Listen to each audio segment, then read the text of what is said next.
ज़्यादा पेशाब आना लोग समझते हैं किडनी खराब हो रही है या कुछ ऐसा हो रहा है तो किडनी के पीछे भागते हैं। यस जबकि समस्या है ब्लड। कैसे पता लगे कि डिहाइड्रेशन हो गया है? सी मोस्ट इंपॉर्टेंट क्राइटेरिया डिहाइड्रेशन का, आप एक बार अपना यूरिन का कलर भी चेक कर सकते हैं। अगर आपको लग रहा है आपका यूरिन डार्क है सो यू अंडरस्टैंड कि आपका थोड़ा सा वाटर इनटेक अच्छा नहीं है। कई लोगों मैंने देखा सर पैनिक होते हैं और उनको बार बार जो है पेशाब आता है। इससे कैसे क्या लिंक है? ब्लडर कैसे ओवर एक्टिव हो सकता है? Absolutely. I think brain is the direct link with the bladder. First, very important, bladder cancer usually बाद एज में होता है, अर्ली एज में नहीं होता है। अच्छा, एक कंडीशन है सर कि पता नहीं चलता है कि कब पेशाब हो गया। इसका रीज़न ब्लैडर से है या प्रोस्टेट से ही है? You're right. I think उसको इनकॉन्टिनेंस बोलते हैं। अगर आपको इनकॉन्टिनेंस होता है बिना अवेयरनेस के, you don't know this urine came out, you had no pressure of the urine, so then it is something can be related to a prostate issue कि आपका bladder overfilled था।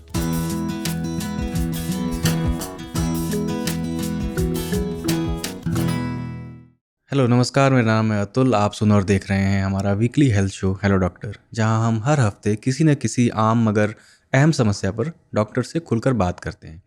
आज का विषय है जो बहुत लोगों के लिए थोड़ा सा असहज लगेगा लेकिन बहुत ज़रूरी विषय है, बार बार पेशाब आना यानी फ्रीक्वेंट यूरिनेशन। कई बार ये ऐसा होता है कि आपको थोड़ी देर में वॉशरूम जाने लगते हैं, बार बार रात में, ऑफिस में, सफ़र में, नींद में। ये ज़्यादा पानी पीने के कारण होता है, किसी मौसम के कारण होता है या किसी बीमारी का संकेत है? यही समझने की कोशिश करेंगे आज हम।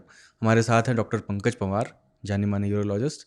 आज हमें बताएंगे कि ये समस्या सामान्य कब है, कब खतरे की घंटी बन सकती है और किन आसान तरीकों से आप इसे कंट्रोल कर सकते हैं।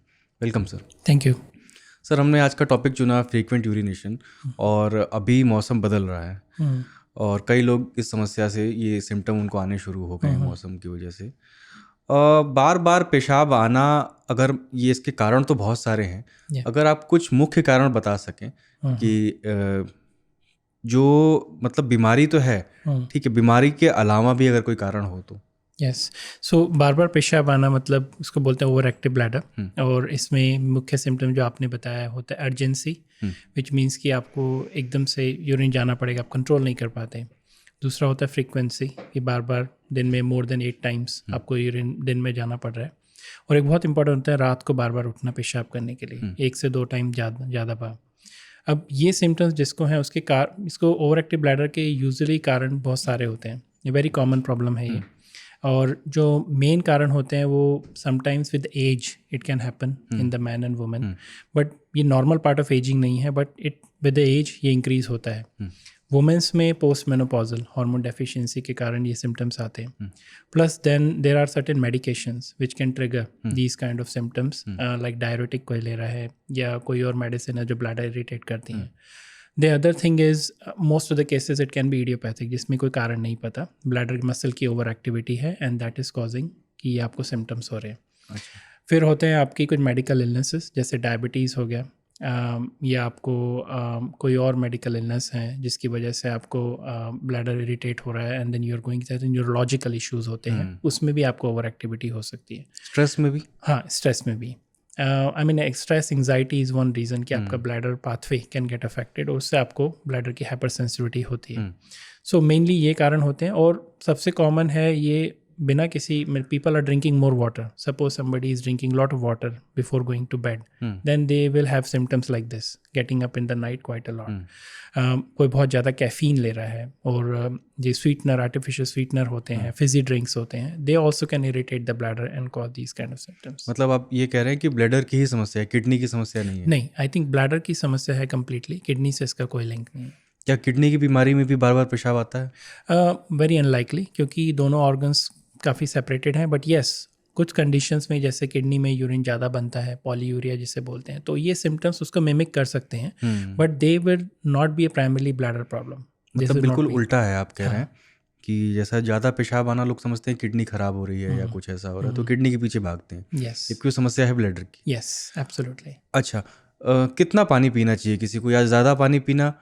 और मुझे ये भी साथ में बताइएगा, क्या मौसम का सच में असर पड़ता है? Yes, I think water intake एक बहुत वेरिएबल रहता है। हमारी तो वैसे we are in hot country, तो समर में तो पानी हमें ज़्यादा पीना ही पड़ता है, बट यूजुअली जो हम लोग बोलते हैं, लोगों को रिकमेंड करते हैं 2 से 3 litre water per day is considered as optimal. Now अगर सर्दियाँ हैं तो of course when you are sitting inside you are not losing much of the water, तो आपको उस समय फ्लूइड इनटेक अगर 2 से 3 लीटर लेंगे तो एक्सपेक्टेड है कि आपको थोड़ा ज़्यादा यूरिनेशन जाना ही पड़ेगा। तो स्मार्ट हाइड्रेशन एक हम भी बोलते हैं कि लोग थोड़ा पानी स्मार्टली पिए, गर्मी है तो थोड़ा उसको ज़्यादा ले लें, वाटर इनटेक थोड़ा बढ़ा लें, 3 लीटर से ज़्यादा भी हो सकता है डिपेंडिंग ऑफ कि आप आउटडोर एक्टिविटीज़ में हैं, स्वेट कर रहे हैं। और विंटर्स में it could be 1.5 to 2 litres which is considered as optimal also. अच्छा, हालांकि उस पर भी डिपेंड करता है कि Yes. आप किस वर्क प्लेस में काम कर रहे हैं। Yes. अगर आप ज़्यादा बाहर काम कर रहे हैं तो ज़्यादा डिहाइड्रेट होंगे, ज़्यादा Yes. ज़रूरत है पानी की। Yes. सर कैसे पता लगे कि डिहाइड्रेशन हो गया है? सी मोस्ट इंपॉर्टेंट क्राइटेरिया डिहाइड्रेशन का, आप एक बार अपना यूरिन का कलर भी चेक कर सकते हैं। अगर आपको लग रहा है आपका यूरिन डार्क है, सो यू अंडरस्टैंड कि आपका थोड़ा सा वाटर इनटेक अच्छा नहीं है। So if you have good water intake, your urine will be clear, transparent होगा। थोड़ा सा हो सकता है yellowish, but it should not be dark like orangish और रेडिश, ऐसा नहीं होना चाहिए। It means quite concentrated. Orange भी आ जाता है? ऑरेंजिश भी हो जाता है when you are not drinking good amount of water, then it can turn a bit darker side. अच्छा, दिन में फ्रीक्वेंट यूरिनेशन होना और रात में होना, ये इसको डिजीज़ की नज़र से अगर आप देखें तो कैसे अलग है? जैसे रात में जो नींद में उठ करके बार बार पेशाब जाना ज़्यादा खतरनाक माना जाता है, ऐसा लगता है मुझे। Yes, absolutely. सी, अगर कोई दिन में बार बार यूरिन जाना can be part of normal urination, लेकिन रात में ज़्यादा बार जाना, 1 से 2 बार ज़्यादा जाना, तो ये थोड़ा डिसीज़ को इंडिकेट कर सकता है। And it is more relevant because रात को आपकी नींद डिस्टर्ब होती है, प्लस आपको दिन में फिर स्लीपीनेस रहती है, लेजीनेस रहता है, आपकी क्वालिटी ऑफ लाइफ इफेक्ट होती है। और प्लस जो अगर लोग नॉर्मल इनटेक ले रहे हैं पानी का, रात को ज़्यादा नहीं पी रहे हैं, उसके बावजूद भी रात को उठना पड़ रहा है, तो then we have to think कि there is some problem with the bladder. क्या हो सकता है? डायबिटीज़? यस, सो वही जैसे वी इल्यूमिनेटेड द कॉजेज़ कि अगर रात को आप बार जा रहे हैं तो मेंस में कई बार बियॉन्ड 50 ईयर्स ऑफ एज या 40 ईयर्स के बाद एक प्रोस्टेट होती है, प्रोस्टेट कंडीशंस हो सकती हैं। वुमेंस में पोस्ट मेनोपॉजल में हो सकता है, डायबिटीज़ में हो सकता है, न्यूरोलॉजिकल कंडीशंस होती हैं उसमें हो सकता है, या एज आई सेड कोई यूरिन इन्फेक्शन है तो उसमें भी कई बार जाना पड़ता है, but that will still be there in the day time also. So night का रेलेवेंस ये है कि अगर नाइट में कोई ज़्यादा जा रहे हैं, सबसे पहले तो देखना है कि वाटर इनटेक कितना है इवनिंग में बिफोर गोइंग टू बेड। अगर वो वाटर इनटेक एडिक्वेट ज़्यादा नहीं है तो then despite that if he is going to urine again and again, तो फिर we have to see the cause of it. अच्छा, मैं ये कह रहा हूँ कि अगर कोई बीमारी नहीं है शरीर में, आपको डायबिटीज़ नहीं है, आपका वाटर इनटेक भी ठीक ठाक है, और फिर भी आपका ब्लैडर ओवर एक्टिव है, इसके क्या रीज़न हो सकते हैं? सी देयर आर मैनी रीजंस, पर अब उसमें एक हम बहुत इंपॉर्टेंट होता है पेशेंट की history. So we have to rule out कि अगर कोई रेड फ्लैग साइंस नहीं है, किसी को भी अगर मान लीजिए at whatever age he they have an over active bladder और कोई डिसीज़ नहीं है, but any man who is after 50 prostate is a problem, any women close to menopause or after menopause that can cause this kind of symptom. But young people में अगर ये symptoms आते हैं तो usually उसमें कोई reason नहीं होता, but we have to rule out some infections in the urine, और या कोई रेड फ्लैग साइन की ब्लड इन द यूरिन नहीं है, कोई स्टोन तो नहीं है, कोई और सी फीचर्स तो नहीं है। But majority of the cases में as I said this is not it is more likely an overactive bladder with no underlying significant disease in young men. Cause नहीं पता है? कॉज फिर we have to identify, we have to work up the cause. So इसमें सबसे important है आप bladder diary एक बनाएं, देखें अपना फ्लूइड इनटेक क्या है, आपका कैफीन तो नहीं ले रहे हैं, फिजी ड्रिंक्स तो नहीं ले रहे हैं, वाटर इनटेक तो ज़्यादा नहीं है, या आपको ऐसी मेडिकेशन तो नहीं ले रहे हैं जो इरिटेट कर रही है। So all these things we have to rule out to say whether there is any cause for it or there is no cause for it. As I said, majority लोगों में we don't find any cause. कई लोगों मैंने देखा sir panic होते हैं, उनको बार बार जो है पेशाब आता है, इससे कैसे क्या लिंक है? ब्लैडर कैसे ओवर एक्टिव हो सकता है? Absolutely. I think brain is the direct link with the bladder. The neural pathways ऐसे ही होते हैं. The signals comes from the brain to urinate as well. So, and people who are anxious and who are more focused on the bladder, उनका activity उधर है तो वो hyper sensitive हो जाते हैं आपके सिग्नल्स ब्लैडर के इरिटेशन, तो they start feeling sensation of urine when the urine is still not adequate in the bladder, so they will go to the loo and see I'm going to pass the urine, but actually there is no real pressure of the urine at that time. So there is a bit of hypersensitivity happens with the neural pathway. So yes, anxiety and stress can trigger overactive bladder as well. और इसकी कोई training वगैरह है, bladder training की? Yes, so we do tell people about bladder training. उसमें लोगों को थोड़ा रिलैक्सेशन सिखाया जाता है और होल्डिंग ऑफ द यूरिन सिखाया जाता है. So thing is we tell them to sort of pause for a moment when you getting the urge, तो थोड़ा आप रुक जाएं एंड देन थोड़ा ब्रेथ लें, डाइवर्ट ब्रीथ करें करें, खुद को। हाँ ब्रीथ करें। या ऑफ कोर्स स्ट्रेस एंजाइटी तो थोड़ा वर्क, आपने भी देखा होगा जिनको स्ट्रेस रिलेटेड होता है, once they are busy in the work they will not have this kind of problem, but once they are at home they will have this problem bit more because now they are focused entirely on their bladder. So bladder is ruling your life. So I mean bladder training does help. Basically you have to squeeze your pelvic muscles, and then of course the tension you divert and hold your urine for some time. Give it at least a minute or 1.5 minutes, and those sensations can usually die out. But if they don't die out, then gradually if you keep doing these exercises, they really work over the time. ये जो frequent urination, इसके symptom मतलब ऐसे हैं कि बहुत सारी disease से मिमिक कर रहे हैं। मतलब यूटीआई भी हो सकता है, आपको स्ट्रेस भी हो सकता है। आपको थोड़ा सा सावधानी से अपने पैटर्न को देखना पड़ेगा कि आप ज़्यादा कैफीन तो नहीं ले रहे हैं। मतलब बहुत सारे फैक्टर्स हैं, बहुत सारे फैक्टर्स। सो इनिशियली वही हम लोग बोलते हैं, because there are lot of things you can find on internet also इसके बारे में इन्फॉर्मेशन। सो किसी को अगर ये प्रॉब्लम शुरू हुई है और अगर उनको कोई रिस्क फैक्टर्स नहीं है, कुछ रिस्क फैक्टर्स भी होते हैं, जैसे people were smoking, they are at problem of getting the bladder problems. Achha. And yes, smoking can affect your kidneys, it can affect your bladder also, and of course there is a good correlation with smoking causing problems with the bladder, especially sometimes bladder मैंने cancer. जितने interviews किए हैं सारे doctor जो हैं smoking को कोई ऐसा ऑर्गन छोड़ते नहीं है जिससे वो अफेक्ट ना करता। No, I think the one thing with the bladder, it is very strongly linked. So we have to see there are risk factor. आपकी family history है कोई bladder से related problems की, cancers especially हम बोलते हैं, तो उस situation में वो risk factors आपको देखना होता है। अगर आपके कोई ऐसे risk factors नहीं हैं, आपको अभी initially onset हुए symptoms, तो you adjust your lifestyle as we discuss कि आप थोड़ा अपना water intake देखें, smart hydration करें, caffeine intake कम करें, चेक योर मेडिकेशन लिस्ट कि आप कौन सी मेडिसिन ले रहे हैं, डायबिटीज़ है तो उसको रेगुलेट करें, अब ये सब, और ब्लैडर ट्रेनिंग करें। अगर इस सब से आपके सिम्टम्स सेटल नहीं हो रहे हैं, and you try this for a month, me usually से 6 to 8 weeks आप इसको ट्राई करके देखिए, और आपको कोई रेड फ्लैग साइंस नहीं, जैसे ब्लड इन द यूरिन नहीं आ रहा है और ये सिम्टम्स नहीं है, तो आप इसको वॉच कर सकते हैं, अपने लाइफस्टाइल मेजर्स खुद ले सकते हैं। और अगर ये रिजॉल्व नहीं करता है 6 to 8 weeks में, तो आई वुड एडवाइज एक यूरोलॉजिस्ट को जरूर कंसल्ट करें then to rule out. अच्छा, yes. और सर आपने कैफीन बताया, क्या ज़्यादा नमक खाने वाले भी इनको ज़्यादा पेशाब होता है? नो, नमक से यूजुअली नहीं होता है, बट नमक can is not good for the kidney itself because it raises your blood pressure. तो ज़्यादा नमक खाएंगे तो ब्लड प्रेशर हाई होगा, तो उसी वजह से फिर आपका किडनी पे भी डैमेज आएगा। Plus even high salt intake से किडनी स्टोन्स का भी रिस्क बढ़ जाता है, because then kidney has to filter them all out. तो इसलिए नमक से ओवर एक्टिव ब्लैडर नहीं होता है, but again it can affect your kidneys. Sir कभी आपने ओवर हाइड्रेशन का केस दिखा है कि बहुत ज़्यादा पानी पीते हो, इनको ज़रूरत ना हो, और इसका इफेक्ट जो है इनके ब्लड प्रेशर या किसी और पे होता हो? So I have seen actually काफ़ी लोग आते हैं हमारे पास and they say I am drinking 5-6 litre water in a day because they have been advice कि पानी खूब पियो, but I totally agree. I mean this is not you should do because you don't need that much of water and that creates a problem in a way because you will have to go urine almost every hourly.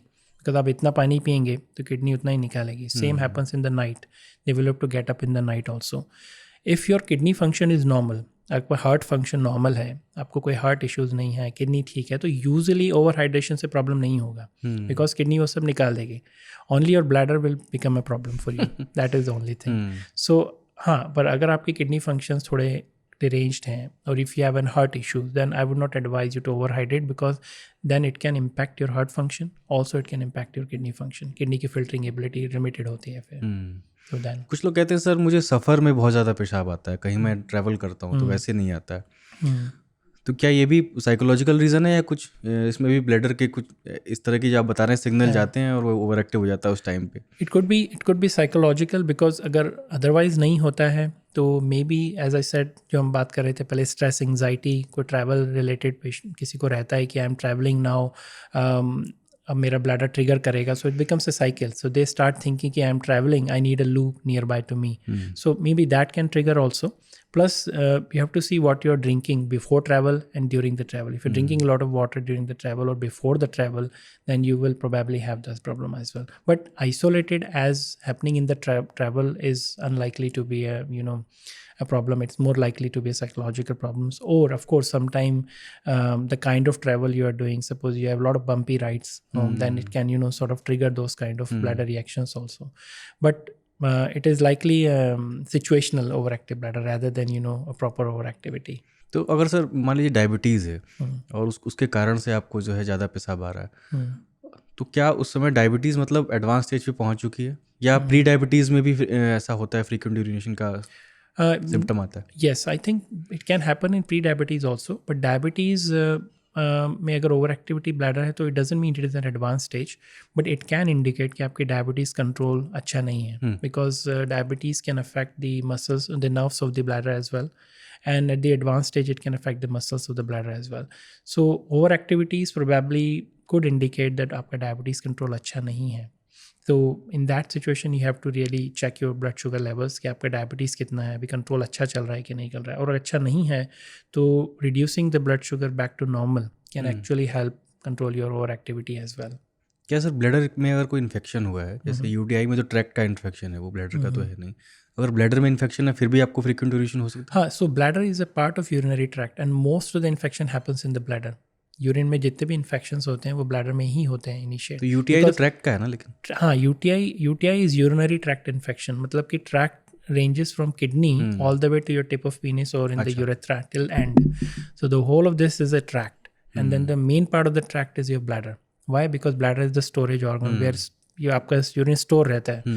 So that is where most of the time bacteria grows, find the times to grow and stick to the lining of the bladder and cause the infection. So majority UTI bladder से ही initiate होते हैं. कितना severe होता है ये, क्योंकि वो already bacteria load वहाँ ज़्यादा है ब्लैडर में, Yes. और वहाँ मल्टीप्लिकेशन शुरू हो गया तो फिर उसको कंट्रोल करना तो बहुत टफ है. No, actually in fact the good quality is अगर आपके पैसेज में कोई ब्लॉकेज नहीं है, जैसे मेंस को कई बार प्रोस्टेट इश्यूज होते हैं दैट कैन ब्लॉक, या कोई स्ट्रक्चर है, नैरोइंग, अगर कुछ नहीं है तो then most of the people will flush these bacteria out with their urine, so they will not get time to grow. And severity of course it can vary from mild to severe to very severe. Sometimes bacteria kidney तक पहुंच जाते हैं track करके urine के pipe से, that can become very severe. And it all depends कि आपको कोई comorbidity तो नहीं है, डायबिटीज़ तो नहीं है, कोई ब्लॉकेज तो नहीं है सिस्टम में, और कॉज ऑफ बैक्टीरिया, उसका बैक्टीरिया कौन सा है जो इन्फेक्ट कर रहा है. सो मेजॉरिटी केस में UTIs are uncomplicated, they are very well treatable with the antibiotics, simple antibiotics. But in some cases there are complicating factors. In that situation that is the reason of evaluating कि हम उसमें complicating factors को find out करें. अगर नहीं है तो simple antibiotics will treat it. अच्छा, और एक सवाल ये कि जब हम गूगल करते हैं फ्रीक्वेंट यूरिनेशन को, तो 1-2-3 रीज़न के बाद ये आता है कि आपको ब्लैडर कैंसर भी हो सकता है. इसके बारे में भी बात करें कि ब्लैडर कैंसर के सिम्टम्स क्या हैं अगर इनिशियल आपको पकड़ने हो तो. So it's a very good question. I think first very important, bladder cancer usually थोड़ा एज बाद एज में होता है, अर्ली एज में नहीं होता है. सो बट लेकिन उसके रिस्क फैक्टर्स भी होते हैं, एज आई सेड कि अगर आपको कोई risk factors like family history है या स्मोकिंग की हिस्ट्री है, वेरी सिग्निफिकेंट स्मोकिंग की हिस्ट्री है, then there are possibilities that if you have overactive bladder जैसे सिम्टम्स हैं वो ब्लैडर कैंसर के भी मिमिक हो सकते हैं. बट यूजुअली ये symptoms are very long lasting, resolve नहीं करते हैं. और साथ में ब्लैडर कैंसर का सबसे कॉमन सिम्टम्स होता है blood in the urine.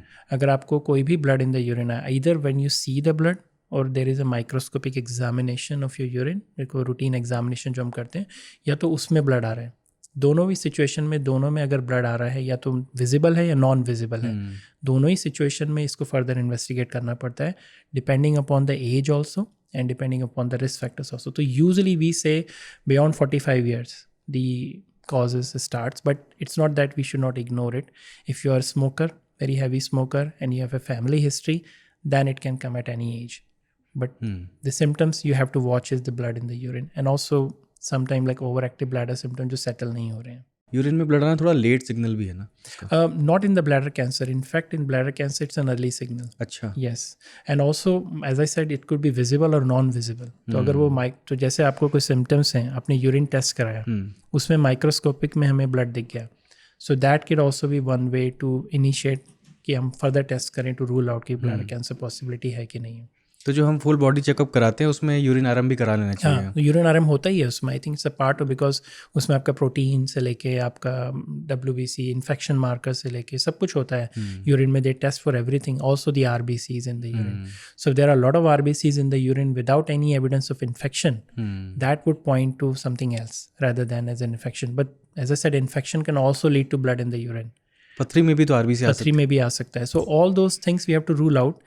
And if there is no infection, no stone, no pain, and then there is a RBCs in the urine, that would mean that we need to investigate with the intention कि bladder cancer के ना हो. अच्छा, पेशाब में खून आना मतलब विजिबली जितना खतरनाक दिखता है, Yes. ट्रीट बहुत आसानी से हो जाता है, ऐसा मैं Yes, अगर mostly if it's infection related it is treatable. If आप इन्फेक्शन को ट्रीट कर दीजिए it gets better. But as I said blood in the urine we have to find out the cause of blood in the urine. तो इसीलिए kidney है कि आपको bladder है कि आपके ट्रैक्ट किडनी में से, दिक्कत क्योंकि है? It can come from the kidney, it can come from the ureters, pipe of kidney, from the bladder, from the prostate, penis, anywhere it can come. So all those areas we have to understand. So mostly history of the patient और एक basic investigations, ultrasound और आपका जो urine routine है, culture है, they will rule out the cause in most of the cases, and then we can treat accordingly. कितना common है sir bladder cancer अभी आपके Bladder OPD cancer करते is हुए? not very common. 1 in 9 person basically we have the bladder cancer incidence. Not very common cancer, but again, as I said, the it has incidence has not declined. It is still climbing up, and the problem with the bladder cancer, it is quite aggressive cancer. But although 75% में ये benign वो low grade होता है, but 25% में it can be very aggressive. So early treatment basically holds the key for its cure. So जैसे it can पहले be- kidney cancer rare मानते थे, अब बहुत सारे केसेस आ रहे हैं किडनी कैंसर के. Yes, I think because nowadays it's more of awareness, which Diagnosis. is raising, so people are more aware of it. The incidence is not very high, but yes, this is common. I mean, this is one of the common urological cancers we say. So I think the awareness has highlighted this, and the why the awareness is there, because if you treat these early, you can almost get the cure. So there is a cure, almost cure is available for these cancer when you treat them at a very early stage. That's the reason we want to pick them up at early. That's the reason the screening are coming up and the awareness is going on for the people. और sir बुजुर्गों में क्यों होता है ये frequent urination? क्या prostate की वजह से होता है या ब्लैडर में कुछ बदलाव आते हैं ब्लैडर में? So yeah, good question. I think anybody after 50 years, prostate in men, we have to think prostate as a cause. So वो हमें रूल आउट करना पड़ता है. प्रोस्टेट जब बड़ी हो जाती है तो वो ब्लैडर को इरिटेट भी करती है, और ये इरिटेटिव सिम्टम्स जिसको बोलते हैं वो urgency, frequency, over active bladder वाले सिम्टम्स ये आते हैं with age with the prostate enlargement. So anybody who is above 50, we have to rule out the prostate in men. Women's में it could be or postmenopausal symptoms or could be infections in the urine, और जो बाकी conditions हमने discuss करी, that could be one of the reason. अच्छा, एक condition है sir कि पता नहीं चलता है कि कब पेशाब हो गया. इसका रीज़न ब्लैडर से है या प्रोस्टेट से ही है? You're right. I think उसको इनकॉन्टिनेंस बोलते हैं. अगर आपको इनकॉन्टिनेंस होता है बिना अवेयरनेस के, you don't know, just urine came out, you had no pressure of the urine, so then it is something can be related to a prostate issue कि आपका ब्लैडर ओवरफिल्ड था और वो you are just sitting, already bladder पूरा empty नहीं हुआ, तो थोड़ा सा मसल रिलैक्स हुआ और वो लीक हो गया. और it could be some sign of neurological issues कि कोई नर्व्स रिलेटेड डैमेज है जिसकी वजह से जैसे नर्व इंजरीज, किसी स्पाइनल इंजरीज हो जाती हैं, किसी को नर्व डैमेज हो जाता है, उसमें भी ओवर एक्टिविटी हो जाती है ब्लैडर की, तो वो बिना अवेयरनेस के लीक होता है. अगर अवेयरनेस है लीकेज के साथ कि आपको अर्जेंसी हुआ तो वो most likely over active bladder में होता है. So then the reasons could be from infection to all the other caffeine और your fluid intake, all those could be there. और ये समस्या अभी बच्चों में है या बुजुर्गों में है? मतलब जो बहुत बूढ़े हो गए हैं या जो बच्चे बता नहीं पाते हैं? बच्चों में इनकॉन्टिनेंस होता है बट उसके रीजंस काफ़ी अलग होते हैं. ओवर एक्टिविटी ब्लैडर भी होता है और बच्चों में, लेकिन बच्चों में रीजंस बहुत अलग भी होते हैं. बेड टाइम वेटिंग होती है, नॉक्टर्नल एंडोरेसिस बोलते हैं बच्चों को, तो वो बिना अवेयरनेस के होती है. उसका रीजंस ओवर एक्टिविटी नहीं होता है ब्लैडर का. अच्छा. यूजुअली एक इमेच्योर ब्लैडर की कैपेसिटी होती है कि ब्लैडर टाइम के साथ ग्रो नहीं किया. As the kid grow their bladder capacity is not growing, so when they sleep they are very deep sleeper. वो सोते हैं तो रात को लीक हो जाता है. यूजुअली वो टाइम के साथ ग्रो आउट हो जाते हैं and this problem settles down. Practice भी डेवलप कर लेते हैं वो पेशाब करने की. हाँ, प्रैक्टिस भी. We have to train the kids कि हमको सोने से पहले उनको यूरिन करवाएं. और there are certain medication in severe cases को हम देते हैं ताकि वो रात को ड्राई रहें, और एक अलार्म थेरापीज़ होती है, उनको बीच में उठा के यूरिन कराया जा सकता है. तो बच्चों को इस तरह से मैनेज करना पड़ता है. हाँ, एल्डरलीज में it is more of a concern because we have to rule out many causes and specially the prostate, which is one problem. अच्छा, महिलाओं को सर डिलीवरी के बाद कई महिलाओं ने शिकायत करती हैं कि बार बार उनको पेशाब आने की समस्या शुरू हो गई, कोई इन्फेक्शन नहीं डायग्नोज हुआ फिर भी, ऐसा क्यों होता है? It could be an overactivity. It is known after delivery, after pregnancy, overactivity bladder can develop because there's some nerve gets stretched in the pelvis also. थोड़ा bladder muscle भी stretch हो जाती है, तो overactivity होती है. After delivery, after pregnancy. But again as I said, उसमें बस रूल आउट करना होता है some things. If it's just a simple over activity, आप थोड़ा अपना लाइफस्टाइल मेजर्स यूज़ करिए. और प्रॉब्लम ज़्यादा सिग्निफिकेंट है, we have medications to help them temporarily, but usually they will recover out of it. क्या ब्लैडर साइज इंक्रीज भी होता है उम्र के साथ? Bladder size it does increase, yes, the capacity of the bladder increases, but एक adulthood में जब आ जाता है बच्चा तो उसके बाद वो ऑलमोस्ट कांस्टेंट रहती है. But it can increase with training also. But कई लोग होते हैं कि हम ब्लैडर यूरिन बहुत होल्ड करते हैं कि मेरी ब्लैडर कैपेसिटी बढ़ जाए, but it's not a right practice, because कहीं अगर ब्लैडर ओवर स्ट्रेच हो जाता है तो उसकी कॉन्ट्रैक्टिलिटी भी कम हो जाती है. So I think normal capacity bladder 300 to 500 ml है, and that is the ideal. Trying to stretch it, by holding the urine and everything is not something you should do. तो आपने ये बताया कि फ्रीक्वेंट यूरिनेशन के अगर पहला कारण है कि आप शायद ज़्यादा पानी पी रहे हो, या कैफीन ले रहे हो, या शुगर इंटेक ज़्यादा हो, या उसके साथ कोई सिम्टम और भी आ रहे हैं, जैसे दर्द हो आपको, कोई बुखार आ रहा हो, तो हो सकता है इन्फेक्शन हो. और या अगर ये इस पैटर्न को 1 महीने फॉलो करने के बाद आपको लग रहा है कि नहीं, इसको ठीक करने के बाद भी, चीज़ों को करेक्ट करने के बाद भी ठीक नहीं हो रहा है, तो फिर आपके लिए वो रेड फ्लैग है, फिर डॉक्टर के पास जाना चाहिए. See if red flag will be there right from the beginning, but अगर कोई फीवर नहीं है, कोई इन्फेक्शन वाला साइंस नहीं है, कोई ब्लड इन द यूरिन नहीं है, खाली ओवर एक्टिविटी है, just simple repeated urination, frequency, urgency, रात को उठना, तो then you can manage it on your own. But if you think there are pain associated with it, there is a fever associated with it, there is a blood associated in the urine, then you have to consult urologist at that time.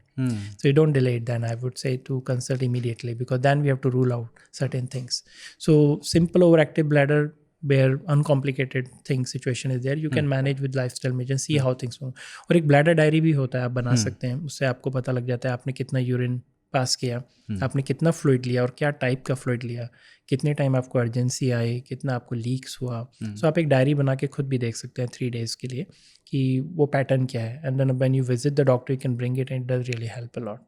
और urine colour पे भी ध्यान देते रहें. हाँ, urine का for your hydration, absolutely, that is important. ये आपने बहुत अच्छी बात बताई कि हाइड्रेशन चेक करने के लिए एक सिंपल तरीका है, क्योंकि प्यास तो मुझे लगता है वो लेट सिग्नल है, प्यास लगना, that is a late sign कि बॉडी नाउ सिग्नलिंग कि आप पानी पी लो. वो ब्लैडर तो बाद में यूरिन बनाएगा.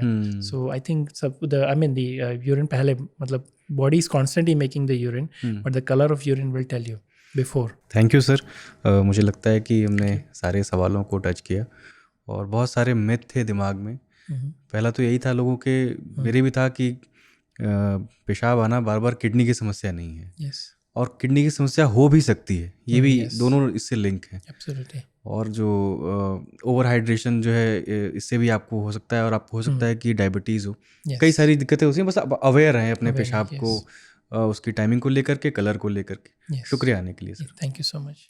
तो आपने सुना डॉक्टर पंकज ने कितनी आसानी से समझाया कि बार बार पेशाब आना हमेशा बीमारी नहीं हो सकती है, लेकिन अगर ये आपकी आदत, नींद, दिनचर्या और आपके कॉन्फिडेंस को बहुत प्रभावित कर रही है, तो इसे नज़रअंदाज करना भी समझदारी की बात नहीं है. हम फिर मिलेंगे अगले एपिसोड में एक और ज़रूरी विषय और एक और डॉक्टर के साथ. तब तक के लिए शुक्रिया.